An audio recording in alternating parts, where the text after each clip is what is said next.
একই সঙ্গে আপনার ফোনে দুটো অ্যাপ কি করে ব্যবহার করবেন। হয়তো আপনি ফেসবুক করছেন, ফেসবুক করতে করতে আপনাকে কেউ হোয়াটসঅ্যাপে মেসেজ পাঠিয়েছে, তাহলে কি করবেন, আপনি ফেসবুকটা বন্ধ করে হোয়াটসঅ্যাপটা ওপেন করে দেখবেন। বা ইউটিউবে কোনো গুরুত্বপূর্ণ ভিডিও দেখছেন, হোয়াটসঅ্যাপ করতে হবে। বা যে কোনো কাজই করুন, দুটো অ্যাপ একসঙ্গে কিন্তু আপনি চালাতে পারেন না, একটা বন্ধ করে আর একটা চালাতে হয়। কিন্তু আজকে আপনাদেরকে এমন একটা ট্রিক্স শিখিয়ে দেবো, যেটা করলে আপনারা দুটো অ্যাপ একই সঙ্গে চালাতে পারবেন।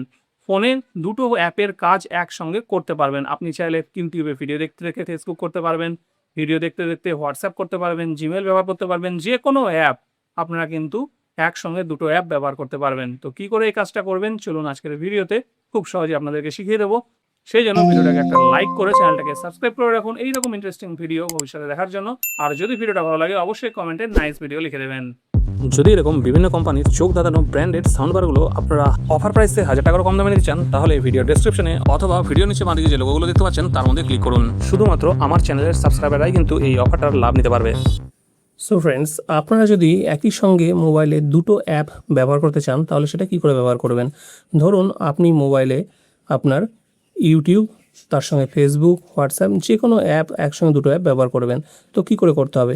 তো ধরুন প্রথমে আপনি ইউটিউব ব্যবহার করছেন, তো ধরুন এখানে ইউটিউবে আপনি কোনো ভিডিও দেখছেন, যাই হোক কিছু করছেন। এবার আপনার প্রয়োজন যে আপনি অন্য কোনো অ্যাপ ব্যবহার করবেন, সেটা হোয়াটসঅ্যাপ বা ফেসবুক যাই হতে পারে। তো তার জন্য কি করবেন, এই যে রিসেন্ট বাটনটা আছে এর মধ্যে প্রেস করবেন। প্রেস করার পরে এইখানে এই যে থ্রি ডট আছে, এই থ্রি ডটে টাচ করবেন। টাচ করার পরে এখানে স্প্লিট স্ক্রিন যে লেখাটা আছে এর মধ্যে টাচ করবেন। টাচ করার পরে এইবার যেই অ্যাপ ব্যবহার করতে চাইছেন সেই অ্যাপটাকে এখানে ওপেন করবেন। ধরুন আমি এখান থেকে আমার ফেসবুকটাকে ব্যবহার করতে চাইছি, ফেসবুকটাকে টাচ করলাম। এবার দেখুন উপরে আমার এখানে কিন্তু ইউটিউব আছে। দেখুন এখানে ইউটিউব আছে, আমি চাইলে ইউটিউবে যে কোনো কিছু চালাতে পারবো। ধরুন আমি আমারই একটা ভিডিও এখানে চালিয়ে দিচ্ছি, সাউন্ডটা কমিয়ে প্লে করে দিলাম। দেখুন আমার ভিডিওটা এখানে প্লে হচ্ছে, ঠিক আছে। আর নিচে আপনারা কিন্তু এখানে ফেসবুকটা ব্যবহার করতে পারবেন। যেহেতু আমার এখানে ফেসবুকটা লগ ইন করা নেই, সেই জন্য কিন্তু এখানে ফেসবুক অ্যাপটা এরকম দেখাচ্ছে। আপনাদের লগ ইন থাকলে ফেসবুকটা দেখাতো। তো বন্ধ করার জন্য কী করতে হবে, ধরুন আপনি এবার এই ফেসবুক অ্যাপটা আর ব্যবহার করবেন না, তার জন্য কী করতে হবে, এখানে ব্যাকে প্রেস করুন। ব্যাকে প্রেস করলে নর্মাল ইউটিউব অ্যাপটা যেভাবে চলছিল সেভাবেই চলবে। আবার যদি অন্য কোনো অ্যাপ ব্যবহার করতে চান, ঠিক একইভাবে হোম বাটনে প্রেস করে আবার এখানে থ্রি ডটে গিয়ে লক স্প্লিট স্ক্রিন করবেন। করার পরে এবার জিমেল অ্যাপ যেখানে আছে সেখানে জিমেল অ্যাপটা ওপেন করে নেবেন। ধরুন আমি এখানে জিমেল অ্যাপ ওপেন করলাম। তাহলে দেখুন এই যে ইউটিউব যেহেতু প্রথমেই ওপেন ছিল, তার সঙ্গে কিন্তু এখানে জিমেলও হয়ে গেল। এখানে ইউটিউবে ভিডিও চলছে, এখানে কিন্তু আমি চাইলে এই যে জিমেলের মেলগুলো আমি কিন্তু হ্যান্ডেল করতে পারছি, ঠিক আছে। তো এবার যদি আপনি চান যে এই জিমেলটাকে বন্ধ করে দিতে, তাহলে ঠিক একইভাবে জাস্ট ব্যাক প্রেস করবেন। ব্যাক প্রেস করলে জিমেলটা বন্ধ হয়ে ইউটিউবটা আবার চলে আসবে। আবার অন্য কোনো অ্যাপের আবার প্রয়োজন হলে আবার ঠিক একইভাবে রিসেন্ট বাটনে প্রেস করে আবার এই স্প্লিট স্ক্রিন করে নেবেন।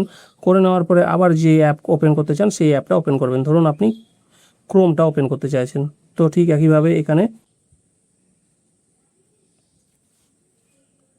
তো দেখুন এখানে কিন্তু ইউটিউবটাও চলছে প্লাস এই যে ক্রোমটাও চলছে। ক্রোমে আমরা কিন্তু যে কোনো কিছু চাইলে কিন্তু এখানে আমরা সার্চ করতে পারি, ঠিক আছে। ধরুন এখানে সার্চ করলাম, এখানে কিন্তু যা সার্চ করব সব কিন্তু এখানে চলে আসবে। ক্রোমের কাজ এখানে হবে এবং এখানে ইউটিউবও দেখতে পাবো।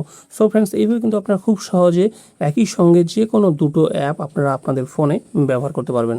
তো আপনাদের ফোনেও এই স্প্লিট স্ক্রিন অপশনটা আছে কিনা অবশ্যই কমেন্ট করে জানাবেন। ভিডিও ভালো লাগলে চ্যানেলটাকে সাবস্ক্রাইব করে নেবেন।